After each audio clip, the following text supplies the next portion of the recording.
The Libby's factory was out on Western Avenue, well below the hill, and it was out there at that time that Libby's would contract with farmers in these small truck gardens around town to grow tomatoes for them. And in the fall of the year, toward the fall of the year, I think anyone who lived in town, and especially on the south side of town, remember the aroma of the cooking tomatoes that one would gather and glean from all of the truckers then that would bring these tomatoes in to their factory to process them and to can them. And that was quite an organization and quite an operation within this community. Anything about the pickles? I don't remember. Oh yes, I did.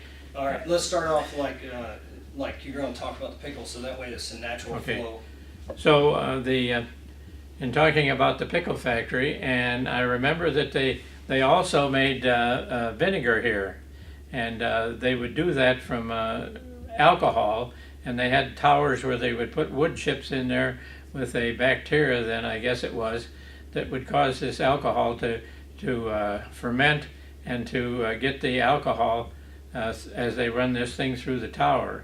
Instead, the government was very careful and had to have Libby's run records of how much alcohol, grain alcohol, came into the system, and then how much vinegar was a result of that. They knew how much went in so that somebody wasn't steering some of the alcohol off for drinking purposes rather than putting it into making vinegar.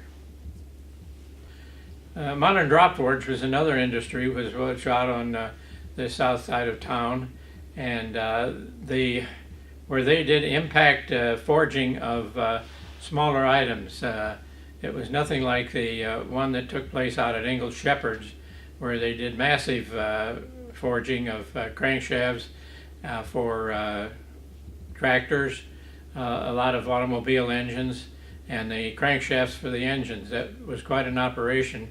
Their organization was started in Worcester, Massachusetts, and this was the Ingalls Shepherd's division was out on the south side of town near Harvey, and my father-in-law worked there for any number of years, let's say in the 20s, I think, until he retired in about 85 or somewhere along in there.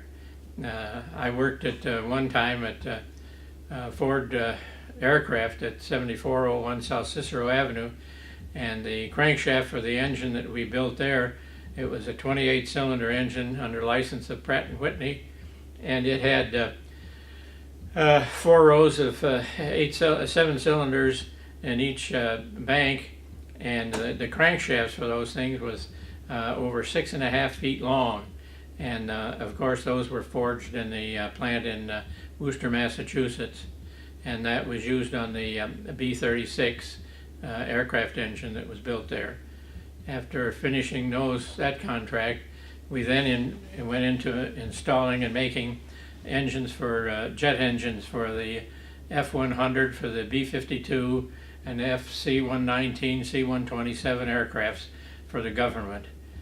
We completed that contract in 1958 on Cicero Avenue in Chicago. Perfect.